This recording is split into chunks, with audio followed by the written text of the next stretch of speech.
Hello and welcome to the 2018 Vermont Alternate Assessment. This webinar will walk you through the online assessment and provide more detail about how to respond to each question. The Vermont Agency of Education has a webpage which contains information and links related to the alternate assessment. From this page, you can link to the 2018 online assessment, the alternate assessment eligibility criteria, and the alternate assessment resource document.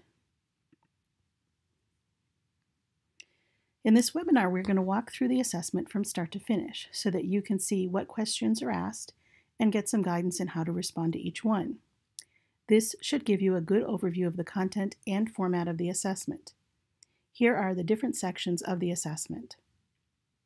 Starting with selecting the assessments, then there's demographic information. There's one page each for math, ELA, and/or science assessments based on your student's grade level. There is a membership survey and then a place to upload student program information. So let's get started. The assessment opens to the section titled Before You Begin. On this page, check off the content areas to include in your student's assessment. I will be using the math assessment for this example.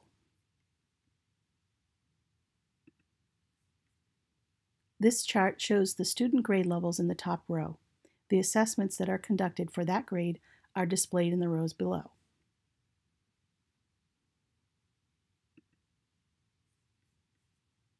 While we are on the first page, I will show you some of the information about navigating through the assessment.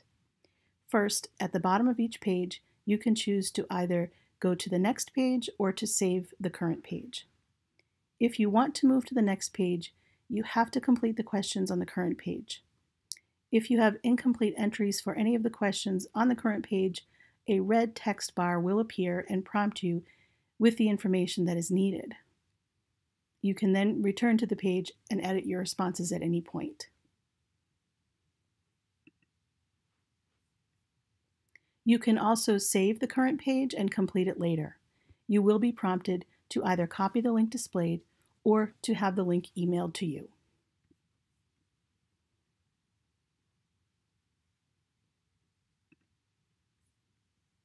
The email you receive will look something like this. It is very simple to click on the Resume Now button and return to the assessment. The next section pertains to the student's demographic information. The top section asks for basic student identifiers. The student's name, first and last, their date of birth,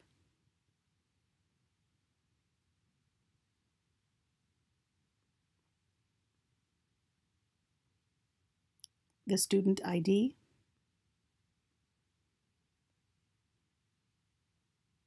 and their grade.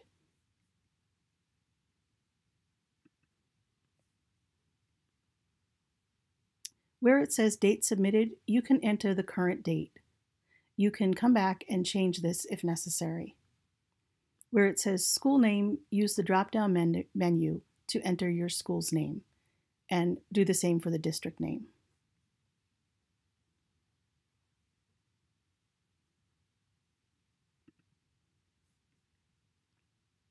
Where it says completed by, select your role from the drop-down menu. Then insert your first and last name in the text boxes provided. Lastly, enter your school email address.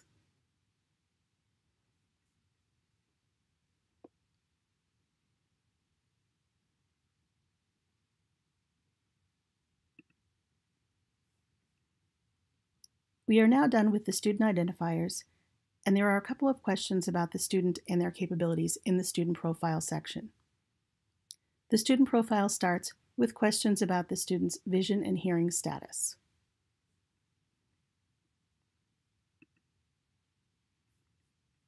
You then have two questions relating to communication.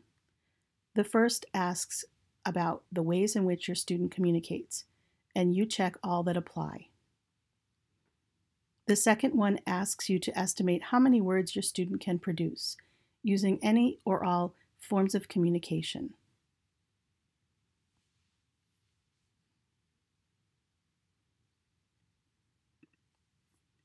The last question in this section asks about the student's motor skills, and again, you check all that apply.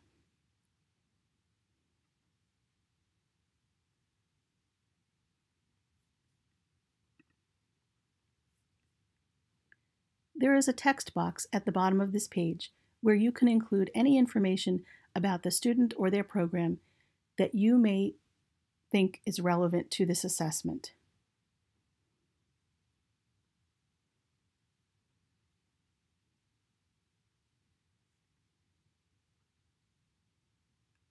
Note that you will also have a back button at the bottom of the page so that you can move forward or backward in the assessment. And now on to the content area assessments. For the purpose of this webinar, we are using the math assessment as our model. All three of the content areas, math, ELA, and science, use the exact same format and the exact same questions. The only difference between the academic areas is the set of standards, or domains, being addressed.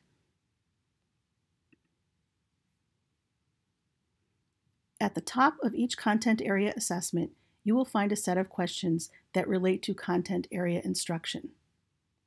The first question asks, how often is the student in the classroom during the grade level math instruction?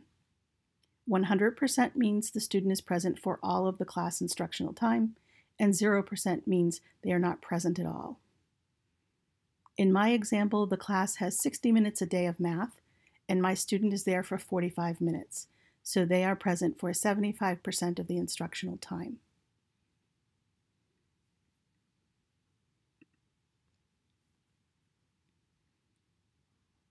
Now, what is the student doing during the general education math instruction? Look at each of the four options and ask, how often do they do this during math class time? So for my example, I indicated that the student is doing a different math activity for 30% of the time, and they are doing a modified version of the class activity the other 70% of the time. Since they are always doing math during math class time, I know to put 0% for different academic activity and non-academic activity. The total for all four lines must be 100%.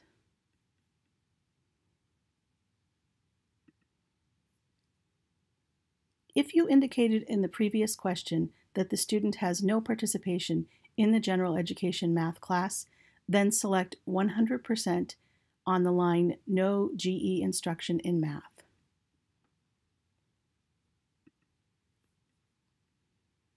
The next question is asking for the total amount of time the student receives math instruction. This includes math instruction in the general education class, as well as in any other learning environment. Choose the time that best matches your student's average math instructional time per week.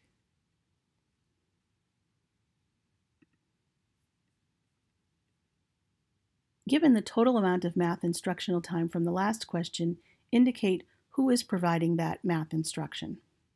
In this example, the math instruction is divided between the general educator, who does 30%, the special educator, who does another 30%, and the paraprofessional, who provides the remaining 40%. Again, the total for all of the lines must be 100%.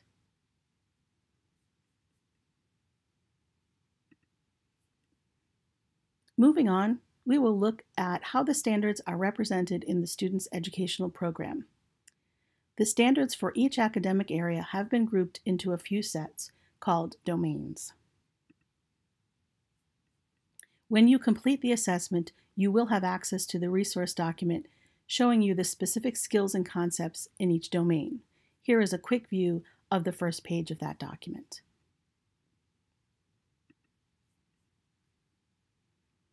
So here you are being asked, is math represented in the present levels section of the student's IEP? And if so, what areas of math? Look at your IEP present levels narrative and find the statements related to math.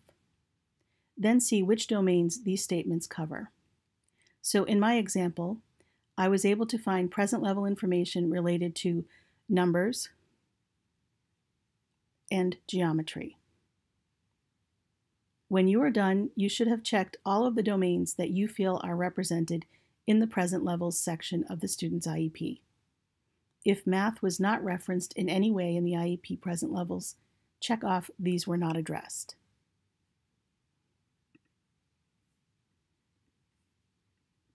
Here you are being asked, is math represented in the IEP goals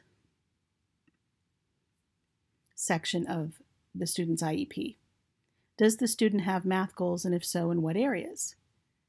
Check off all of the math domains represented in the student's IEP goals. If math was not represented in any way in the student's IEP goals, check off these were not addressed.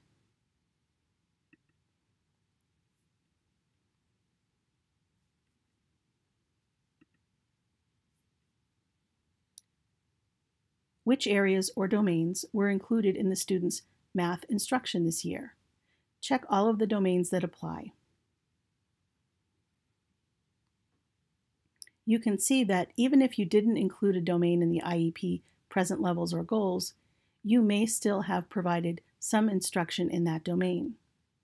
If the student received any math instruction at all, you should be checking off at least one of these domains.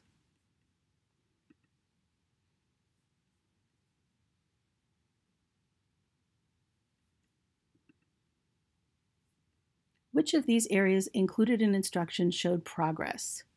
Check all of the domains that apply.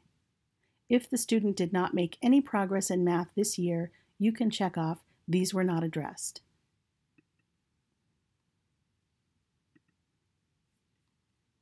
The last question relates to the assessment product that you will be submitting in the next section. For now, you can select one of the domains that you think will be connected to the work sample that you will submit. You can then come back to this question and add to it or change it later.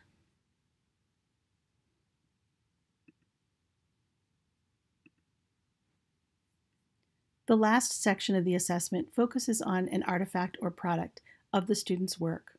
You will choose one example of completed student work to submit as the artifact. The artifact that you choose should be a completed math work sample, and it should show the results of student performance. Because this is an assessment of learning, the product you choose should be a good representation of the student's progress in math this year. The submission should be available in digital form, such as photo, video, or scanned document. Of course, don't forget to include the student's name and product date. At the end of this section, we will upload the artifact, but first we need a written description or narrative to accompany the product. This narrative is the only written response required in the assessment. Without the narrative information, we have no way of interpreting the product that was submitted, so this section is critical to the assessment. In the space provided, you should describe the task shown in the product. Give information about the student's performance and instruction for the target skill. Give information about the progress the student has made. Any information about materials, adaptations, applications, etc. can only enhance your submission. The narrative and product should support and enhance each other.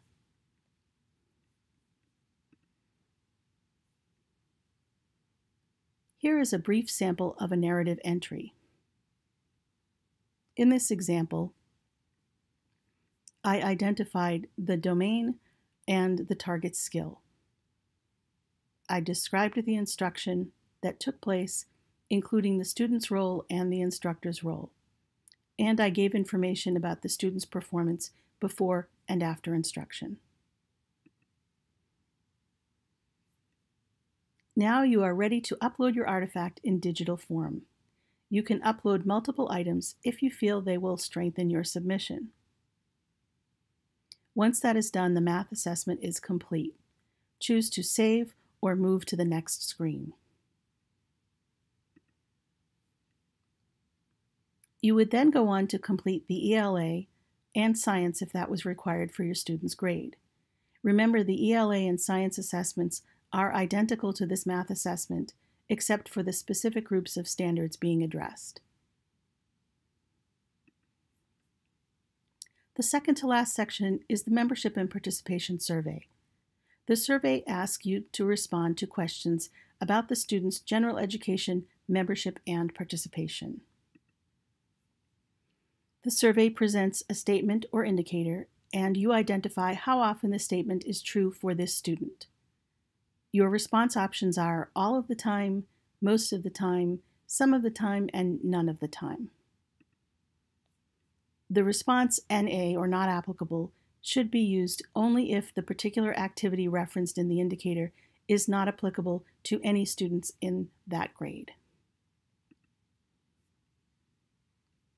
Although there are a number of responses required, this sample, which is based on an actual student and their program, was completed in just 2 minutes. When you have completed all of the questions in the survey, select Next.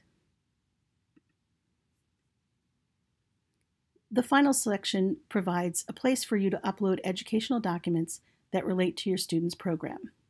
First, you will upload a copy of the student's current IEP.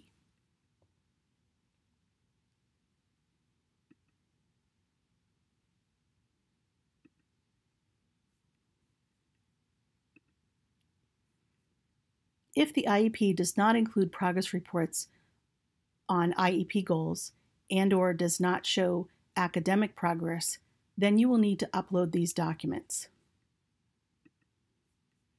If the IEP does contain progress reports, including IEP goals and academic areas, you can select Yes for those next 2 questions and you will have no further uploads. You can now choose to return to any of the previous pages if you wanted to make any changes, or you can hit Submit to complete the student's assessment. You can also choose to save your assessment for later.